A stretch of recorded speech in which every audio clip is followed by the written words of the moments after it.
హైదరాబాద్ లో కన్సల్టేషన్ మరియు 3,500 రూపాయల colour Doppler test Avis hospitals లో ఉచితంగా పొందండి. నమస్తే రమగారు. నమస్తే జయ. రమగారు, జానపద గాథ ఏదైనా చెప్పండి అండి. మనం బోల్డ్ అని చెప్పుకుంటున్నాం కదా, మామూలుగా కాదు అసలు. అడప చిరంజీవి గారిది కపాల దుర్గం. ఈ పుస్తకాల్ని క్లాసిక్ బుక్స్ వాళ్ళు ప్రింట్ చేశారు, పబ్లిషర్స్ వాళ్ళు, విజయవాడ పబ్లిషర్స్. మీకు ఫ్లిప్కార్ట్లో ఈ పుస్తకాలు దొరుకుతాయి. నేను బ్రీఫ్గా కథ చెప్తాను. పుస్తకం చదివితే ఇంకా ఎక్కువ ఇంట్రెస్టింగ్గా ఉంటుంది. Each and every dialogues, situation ఒకదాని తర్వాత ఒకటి చక్కగా సీక్వెన్స్ వైజ్గా బాగా అర్థమవుతుంది. మంచి చదవటానికి చక్కటి భాష, సులువైన మార్గంలో కథ అర్థమవుతుంది. నేను బ్రీఫ్గా ప్రజెంట్ చేస్తాను. అవసరం ఉన్నవాళ్ళు, పుస్తకం చదువుదామని భావించే వాళ్ళు, కొంచెం పుస్తక పఠనాసక్తి ఉన్నవాళ్ళు ఈ పుస్తకాలను తెప్పించుకుని చదవండి. అడపా చిరంజీవి గారి కపాల దుర్గం. ఈ బుక్లో 5 కథలు ఉన్నాయి. చెప్దాం. కపాల దుర్గం పూర్వం అవట, అంటే ఇది మరీ పూర్వంగా చెప్పట్లేదు వీళ్ళు, ఒక మాదిరి పూర్వం అనుకో. కుంతల మాళవ దేశంలో రాజకుమార్తెల్ని, ఆడపిల్లల్ని ఎత్తుకుపోతున్నారట. ఎవరో అమ్మాయిలు మాయమైపోతున్నారు. రాజుగారు ఇంతకుముందు అర్ధరాజ్యం ఇస్తానని ప్రకటన చేశాడు. ఈ కన్యకామండలు మాయమైపోతున్న అమ్మాయిల్ని ఎవరైనా వెనక్కి తీసుకొస్తే ఆ రహస్యం కనిపెట్టిన వాడికి అర్ధరాజ్యం ఇస్తామని. ఏం లేదు. తర్వాత రాజకుమార్తెను కూడా ఇస్తామని ప్రకటన చేశారు. చాలామంది వచ్చారు. రాజకుమార్తెను కూడా అనేసరికల్లా ఉత్సాహం వస్తుంది కదా. అయితే సరే, చాలామంది యువకులు చేరారు. ఎట్లా ఏమిటి తెలీదు, అమ్మాయిలు మాయమైపోతున్నారు అంతే తెలుసు. ఒక వృద్ధ సిద్ధుడు ఒక ఆయన వచ్చాడు, ఒక సాధు వచ్చి ఆయన ఏం చెప్పాడంటే, నేను నిడుపాటి గడ్డము, అది ముసలాయన. ఆయన ఏమన్నాడంటే, అంజనం వేసి ఎక్కడికి ఈ ఆడపిల్లలు మాయమైపోతున్నారో చెప్తాను పెడదాం చెప్తానంటే, సరే చాలామంది వీరకుమారులని బోళ్ళంత మందిని కూర్చోబెట్టారు. సరే అంజనం వేశారు. వేస్తే దారి కనపడుతోంది కొంత మటుకు. వీరాంజనేయుడు కనపడ్డాడంటే ఆంజనేయ స్వామి దారి చూపిస్తాడు. ముందుకెళ్ళేసరికల్లా ఓ పెద్ద మర్రి చెట్టు, ఓ బ్రహ్మరాక్షస అనగానే చూస్తున్నవాడు, అంజనం నుంచి చూస్తున్నవాడు భయపడిపోయి మానేశాడు. కెవ్వమని కేకలు పెట్టాడు, బ్రహ్మరాక్షస అంటే అయిపోయింది. కేవలం ధైర్యస్తులకే అంజనం కనపడుతుంది. వీరాంజనేయుడు దారి చూపిస్తాడు. భయపడే భీరువులకి ఆంజనేయ స్వామి ఏం చేయలేడు. అనేసరికల్లా ఈ జనంలో నుంచి, నిలబడిన కుర్రాళ్ళలోంచి ఒక కుర్రాడు వచ్చాడు, అమరసింహుడు. ఈ అమరసింహుడు ఎవరంటే, ఈ రాజ్యం తాలూకు సర్వసైన్యాధ్యక్షుడి కుమారుడు. నేను వెళ్తాను, నేను తీసుకొస్తాను అన్నాడు. సరే, ఇతనికి ఒక స్నేహితుడు ఉన్నాడు, చిత్రాంగుడు. వీళ్ళిద్దరూ కలిసి ఉంటారు. మీ జానపద గాథల్లో చూడండి, రాజకుమారుడికి వెనకాల ఒకడు ఉంటాడు, ఒక వసంతుడు. అవును, వాడు స్టూపిడ్లా ఉంటాడు కానీ వాడికి సాహసం ఉంటుంది. భయపడుతూనే ఉంటాడు కానీ వెనకాలే వెళ్తాడు, మానేయుడు. అలాంటివి చాలా చోట్ల కనపడతాయి మనకి. ఈ చిత్రాంగుడు అమరసింహుడు ఇద్దరు తయారయ్యారు. అయితే ఇప్పుడు నేను అంజనం వేసి చూపిస్తానంటాడు సాధువు. చూపిస్తే ఇది ఎలా వెళ్ళింది, 7 సముద్రాలు దాటాలి. దాటిన తర్వాత ఇంక భైరవ కోణ, ఒక పెద్ద స్థలం, ఓ మర్రి చెట్టు, ఒక బ్రహ్మరాక్షసి కాపలా కాస్తుంది. అందులోంచి లోపలికి వెళ్తే ఒక విశాలమైన ప్రాంతంలో కపాల దుర్గం ఉంది. ఆ పెద్ద కోటల్లే ఉంది. అది అన్ని మానవ కపాలాలతో నిర్మించబడినట్టుగా కనపడుతోంది. ఆ కోట గోడలు మానవ కపాలాలు పక్కపక్కన పెడితే, కపాలం అంటే తలపుర్రె, కపాలం అంటే తెలిసిందే కదా, మానవుని పుర్రెలతోటి తయారు చేయబడిన దుర్గం. దుర్గం లోపలికి ఎంటర్ అవ్వాల. ఇదంతా వెళ్ళాడు, లోపలికి ఎంటర్ అన్నట్ల. అప్పుడు ఈయన ఏమన్నాడంటే, ఆంజనేయ స్వామి దారి చూపిస్తున్నాడు వీళ్ళకి ఇక్కడ దాకా. తర్వాత ఈయన పవర్ పనిచేయట్లా. అక్కడ ఏదో పటిష్టమైన మంత్రకట్టు ఏదో ఉంది. కట్టు కదిలిస్తే ఆంజనేయ స్వామి లోపలికి వెళ్ళిపోతాడు. మంత్రకట్టు కదిలించాలి. ఇప్పుడు ఈ కపాల దుర్గానికి వెళ్ళే దారి తెలిసింది క్లియర్గానే. 7 సముద్రాలు దాటాలి, ఎట దాటాలో తెలియదు. సరే ప్రయత్నం చేస్తామన్నాడు. అమరసింహుడు ఏం చెప్పాడంటే, నేను తప్పకుండా వెళ్తాను. ఒకవేళ అమ్మాయిల్ని రక్షించకుండా తిరిగి వస్తే శిరచ్ఛేదమే, అంతే. ఎవరు రాలా ఇప్పటిదాకా వెనక్కి, కానీ శిరచ్ఛేదం చేస్తామన్నారు. దానికి కూడా రెడీ అయ్యాడు.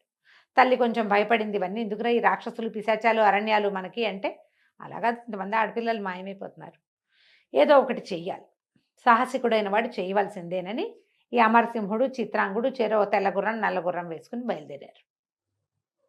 దారిలో వెళ్తున్నారు, అటువైపుకు వెళ్ళటానికి వెళ్తూ ఉంటే సరే ఒక చెట్టు దగ్గర విశ్రాంతికి ఆగారు. ఏదో తెచ్చుకున్న పదార్థాలు తిన్నారు. తింటే వీళ్ళకి మెలకు వచ్చి కాసేపు పడుకుని లేచేసరికల్లా, మెలకు వచ్చేసరికల్లా ఒక బ్రహ్మాండమైన గండభేరుండం. వీళ్ళు సముద్రం దాకా వెళ్ళారు. సముద్రం దాటడం ఎట్లాగో వాళ్ళకి తెలియటల్లా. అది సముద్ర తీరంలో ఉన్న ఒక అడవి. ఒక గండభేరుండం, ఒక రాక్షసి మొసలి లాంటిది, ఏమంటారు మన డైనోసార్ లాంటిది, దానికి 2 కొమ్ములు కూడా ఉన్నాయి. అది దీన్ని యుద్ధం చేస్తున్నాయి. గండభేరుండ పక్షి అంటే గండభేరుండం అనేది మనకి విడిగా ఎక్కడ కనపడుతుందో మనకు తెలియదు, కథల్లో మాత్రం బాగా బాగా కనిపిస్తుంది. వింటాం. చాలా పెద్దది, అది మానవ భాష మాట్లాడగలదు, ఎంత ఎత్తైనా ఎంత దూరమైనా ఎక్కడికైనా తీసుకెళ్ళగలదు. ఓ పక్కన చెట్టు మీద గండభేరుండం పిల్లలు ఉన్నాయి, అవి కెయ్యో మొర్రోని అరుస్తున్నాయి. ఈ గండభేరుండం వీర లెవెల్లో యుద్ధం చేస్తుంది. అయితే చూస్తుంటే ఇతనికి ఏమనిపించింది అమరసింహుడికి, గండభేరుండం పక్కనే న్యాయం ఉంది. ఆ రాకాసి బల్లి బహుశా ఈ పిల్లల్ని తినడానికో ఏదో వస్తుంది, అందుకే పిల్లలు అరుస్తున్నాయి అని చెప్పి సహాయం చేద్దామని గండభేరుండం గుడ్లు తేలేసే టైంకి వీళ్ళిద్దరూ ఎంటర్ అయిపోయారు. ఎట్లా కొట్టినా దాన్ని నోట్లోంచి మంటలు వస్తున్నాయి, ఒంట్లోకి కత్తి దిగదు. నానా తంటాలు పడి కొమ్ములు విరిచేసేసారు కల్లా అది కాస్త చచ్చిపోయింది. వీళ్ళు ఏం చేశారు, కాస్త నీళ్లు తెచ్చి గండభేరుండం మొహం మీద పోసి గండభేరుండాన్ని సేద తీర్స్తే ఆమె సంతోషించింది గండభేరుండం. దీంతో చాలా బాధలు పడతాం, ఇప్పటికి ఎంతమందో పిల్లల్ని ఎన్ని పిల్లలను తినేసింది, మళ్ళీ పిల్లలు పెరిగే సమయానికి వచ్చింది, మీరు చాలా మంచివాళ్ళు, నాకు సహాయం చేశారు, మీకు ఏం కావాలో చెప్పండి చేస్తానని. మానవ భాషలో మాట్లాడేసరికి సరే గండభేరుండాన్ని ఏమడిగారు, 7 సముద్రాలు దాటించాలి. 7 సముద్రాలు అంటే 7 సముద్రాలు కదా, అవి ఒకచోటే ఎందుకుంటాయి, కథ అంతే. అంతే దాటించాలి, సముద్రాన్ని దాటించమని అడిగారు. అడిగితే గండభేరుండం సరే పిల్లలకి ఏదో తిండి పెట్టి ఇది కొంచెం కోలుకున్నాక వీళ్ళని ఎక్కించుకుని సముద్రాలు దాటుతుంటే ముందు 2 సముద్రాలు దాటేసింది, 7 ఉన్నాయి లైన్గా. అవి 3వ సముద్రం దాటుతుంటే కింద ఒక రాజ్యం కనపడింది, పిట్ట పొరుగు లేదు, ఊరంతా బాగుంది, అంత కోటలు ఇళ్ళు వాకిళ్ళు తొట్లు తోటలు దారులు క్లియర్గా కనపడతాయి, చుట్టూతా పంటలు, కానీ పిట్ట పురుగు మనుషులే లేరు. ఏమిటి ఇట్లా ఖాళీగా ఎందుకుందంటే ఏమనుకున్నాడు వీడంటాడు చిత్రాంగుడు, ఏమైనా భూత ప్రేత పిశాచాల నివాసం ఉంటున్నాయేమో ఇందులో. అంటే ఇది వైశాలి రాజ్యం, మామూలుగా అయితే జనం ఉండాలి, ఎందుకు లేరో చూద్దామంటే ఇతను ఏమన్నాడు, అదేమిటో చూద్దాం ఈ వింత, మమ్మల్ని దింపమన్నాడు. దింపమనేసరికి వీళ్ళు దిగి వచ్చేసరికి ఒక గ్రామస్తుడు ఆ ఊళ్ళో కనపడ్డాడు. ఒకడు, ఏమిటి నాయన ఈ టైంలో తిరుగుతున్నారు, మీరెవరు ఏమిటంటే మేము దారే పోతూ వచ్చాం, ఎందుకు ఈ ఊరు ఖాళీగా ఉందంటే ఒక వింత మృగం సంచరిస్తోంది ఆ ఊర్లో. సాయంత్రం అయ్యేసరికల్లా మా ఎవడికి మూడుతుందో తెలియదు, రోడ్డు మీద ఉంటే అందరికీ మూడుతుంది, అందుకని మేము అందరం ఎవరిళ్లలో వాళ్ళు దాక్కుంటాం, పిట్ట పురుగు రాదు బయటికి, మీరు కూడా రండి అని లోపల తీసుకుపోయారు. ఒక రాత్రి అయ్యేసరికల్లా ఒక విచిత్రమైన మృగం, 3 తలలు అవి ఉన్నాయి దానికి, అది తిరగటం మొదలుపెట్టి, దీనికి కూడా కొమ్ములు ఉన్నాయి. సరే వీళ్ళు ఏం చేశారు, దీని సంగతి ఏంటో చూడాలి. సాహసం అంటే అక్కడేదో పని చేస్తాం కాదు, ఎప్పుడు సాహసంగానే ఉండాలి, నిరంతరం సాహసంగానే ఉండాలి. వీళ్ళు కాస్త ఆ మృగంతో యుద్ధానికి దిగారు. ఓకే. దిగితే చిత్రాంగుడు మంచి జోరుగా ఉన్నాడు, భయం, అమ్మో నాకు భయం, అమ్మో నాకు భయం, బాబోయ్ నన్ను వదిలేసి వెళ్తావా అంటూ ఉంటాడు, కానీ యుద్ధానికి దిగుతూ ఉంటాడు. సరే ఇద్దరు కలిసి ఆ మృగానికి కళ్ళు పొడి చేసి కొమ్ములు విరిచేశారు. ఆ మృగం పడిపోయి పెద్ద బూడిద కుప్పయి అందులోంచి ఒక అద్భుతమైన సుందరీమణి ఒక ఆవిడ లేచి నేను గంధర్వకాంతని, నాకు శాపం ఉంది, అందుకని నేను ఇలా అయ్యాను, మానవుల చేతిలో మరణం ఉందని మనుషుల మధ్యలో తిరుగుతాను, వాళ్ళు నన్ను చంపేది లేదు, నేనే వాళ్ళని చంపేయటం అవుతుంది అని చెప్పి ఏం చేసింది, ఒక అద్భుతమైన ఉంగరం ఒకటి తన చేతిలో పెట్టింది ఈ అమరసింహుడికి. ఈ ఉంగరం ఎవరు పెట్టుకుంటే వాళ్ళు మాయమైపోతారు, పక్క వాళ్ళకి కనపడరు. ఓహో. ఎలాంటి మాయమంత్రాలు ఈ ఉంగరం మీద పనిచేయవు, ఎంత మాయావి పంజరం ఉన్నా సరే అందులోకి వెళ్ళిపోగలుగుతారు అని చెప్పి ఉంగరం చేతిలో పెట్టారు. సరే మళ్ళీ గండభేరుండం వచ్చింది, వీళ్ళు ఈ ఊళ్ళో ఉన్న వాళ్ళంతా చాలా మెచ్చుకున్నారు. మళ్ళా వీళ్ళు ఎక్కి మన గండభేరుండం మీద ఎక్కేసి బయలుదేరి వెళ్ళారు. వెళ్ళి కపాల దుర్గం దాకా వెళ్ళిపోయారు. ఓహో. ఆ కపాల దుర్గానికి యువతలో ఒక మర్రి చెట్టు, అక్కడికి చేరారు వీళ్ళు. అయితే ఏమైంది, కపాల దుర్గంలో వ్యవహారం చెప్తారు. జటాలకుడు అనే ఒక మహామాంత్రికుడు అమ్మ 1000 మంది కన్యలని బలి ఇవ్వడానికి తీసుకొచ్చాడు అక్కడికి.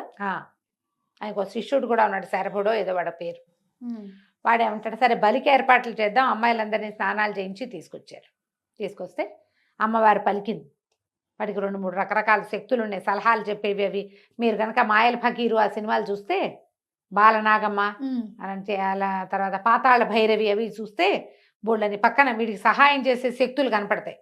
ఏ ప్రశ్న అడిగినా సమాధానం చెప్పేది, ఎవరిని చూపించమన్నా చూపించేది, అవునవును. అలాంటివి ఉంటాయి. కరాళ కామిని, భూతాల శంఖిని ఇలాంటి పేర్లు ఉన్నవి.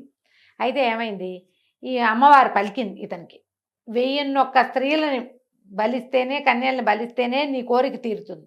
1000 మందే అయ్యారు అమ్మాయిలు, ఇంకొక అమ్మాయి కావాలి. ఈ అమ్మాయి ఎవరు, ఒక ప్రత్యేకమైన స్త్రీ ఉంది, అదే నీ చావుకి కారణం అవుతుంది. అది కూడా చెప్పింది. ఆమెని కలిపితేనే ఈ బలి పూర్తవుతుంది. ఓహో. కానీ ఆమె నీ యొక్క మృత్యుదేవత.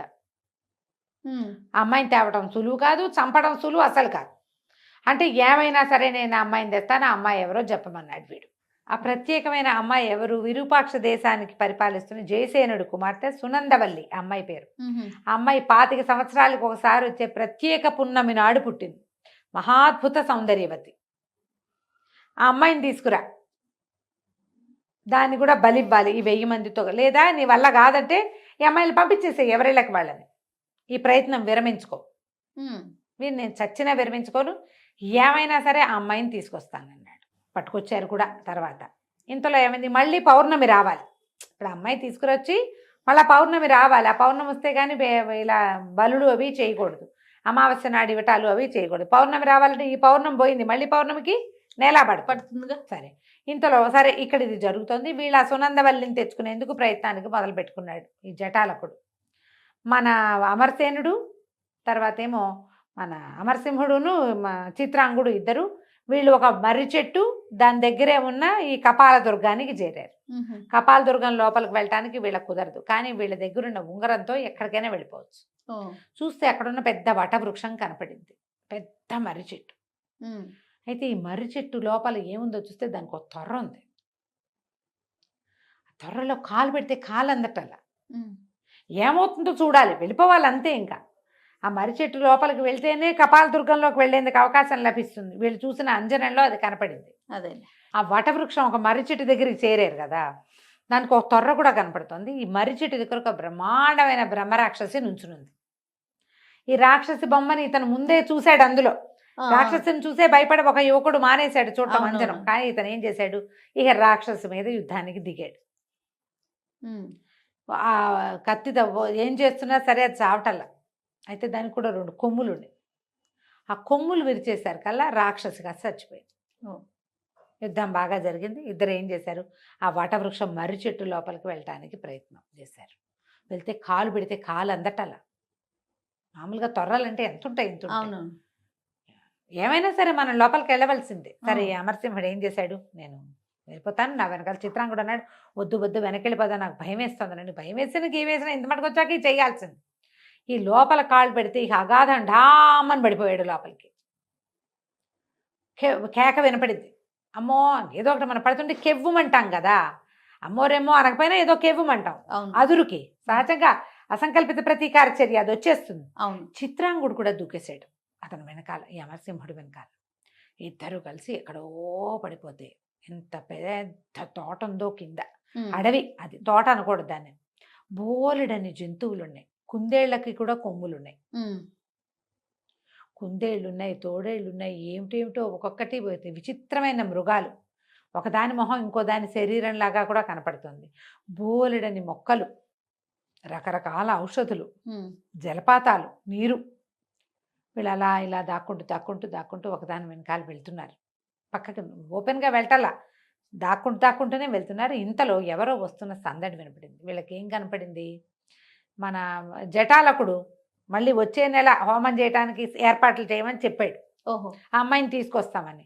ఈ హోమం ఏర్పాట్ల కోసం ఆ శరభకుడు అనేటువంటి ఆయన తాలూకు అసిస్టెంటు 4 మానవ కంకాళాలు వాటిని వేసుకుని వస్తున్నాడు. అవి ఏమిటంటే అస్థిపంజరాలు, సామాన్లు మోసుకొస్తాయన్నమాట. 4 అస్థిపంజరాలు, శరభుడు. వాళ్ళు ఏవో పువ్వులు గివ్వులు అవి ఇవి సేకరించారు. సేకరిస్తే అప్పుడు చూసుకున్నాడు చిత్రాంగుడు, ఏడి మన అమరసింహుడు లేడు, వాడు మాయమైపోయాడు. భయం వేసేసింది అమరసింహుడు. ఏంటంటే పక్కపక్కన నీ పక్కనే ఉన్నాను, ఉంగరం పెట్టుకుంటే కనపడం కదా, నువ్వు ఒక పని చేయి, ఈ ఉంగరం నువ్వు పెట్టుకో, నాకంటే నీకు ఎక్కువ అవసరం. ఈ కంకాళాలు ఎక్కడికి వెళ్తున్నాయో దాని వెనకాల పడి వెళ్ళిపో నువ్వు, నేను ఈ శరభుడి వెనకాల వస్తానని చెప్పి ఈ చిత్రాంగుడికి ఉంగరం పెట్టి ఆ కంకాళాల వెనకాల పంపించేసాడు. వెళ్ళిపోయారు. అవి 4 ఏవో అవి ఇవి పువ్వులు గివ్వులు, గడ్డి గాదం, కొన్ని దర్భలు యజ్ఞానికి కావాల్సిన సామాన్లు మోసుకుని నడుచుకుంటూ పోతున్నాయి.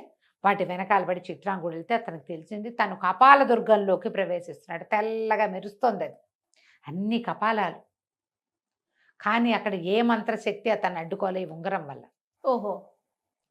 లోపలికి వెళ్ళిపోయాడు. వాళ్ళ వెనకాల పడి ఇతను కూడా లోపలికి వెళ్ళిపోయాడు. వెళ్ళిపోతే ఏమైంది, ఈ అమరసింహుడు చూస్తే శరభుడు ఏవో ప్రత్యేకమైన మొక్కలు కొన్ని పీకుతున్నాడు. నీలం రంగు కాడలు, ఆకుపచ్చ రంగు పువ్వులు, ఊదా రంగు కాడలు, ఆకుపచ్చ పువ్వులు అలా ఉన్నాయి ప్రత్యేకంగా. అవేవో హోమాలకు ఉపయోగపడేవి. అవన్నీ కోసుకుంటే ఇతను చెట్లు చాటు చేసుకుంటూ శరభుడు వెనకాలే కపాల దుర్గంలోకి ప్రవేశించాడు. కానీ చిత్రాంగుడిని లోపలికి పోనిచ్చింది అది, అతను చేతుకున్న ఉంగరం వల్ల. ఎప్పుడైతే ఈ అమరసింహుడు గుమ్మల్లో అడుగు పెట్టాడో అక్కడి నుంచి పెద్ద పెద్దగా కేకలు వచ్చేసినాయి, మంటలు, రకరకాల మంత్రశక్తులు ప్రత్యక్షమైపోయినాయి. అక్కడ ఎవడో మానవుడు ప్రవేశిస్తున్నాడని అరిచి కేకలు పెట్టి ఈ అమరసింహుడిని కాస్త పట్టుకుని పెడరక్కలు విడిచి కట్టేసాయి, తీసుకుపోయి. అన్ని కపాలాలు కంకళాలే, లోపలంతా కూడా అస్థిపంజరాలే తిరుగుతున్నాయి. 4 అస్థిపంజరాలు వచ్చి ఇతన్ని కట్టేసి ఈడ్చుకుపోయారు లోపలికి. ఓ. కానీ చిత్రాంగుడికి తెలుస్తోంది తన్నెవరు చుట్టలేదు, ఏమీ చేయట్లేదని. ఈ కపాల దుర్గం లోపలికి ప్రవేశించిన అమరసింహుడు, చిత్రాంగుడు ఏం చేస్తారో మనం వచ్చే భాగంలో తెలుసుకుందాం. తప్పకుండా రమ్మగారు, భలే ఇంట్రెస్టింగ్గా ఉందండి. అవును. నమస్తే అండి. నమస్తే జయ.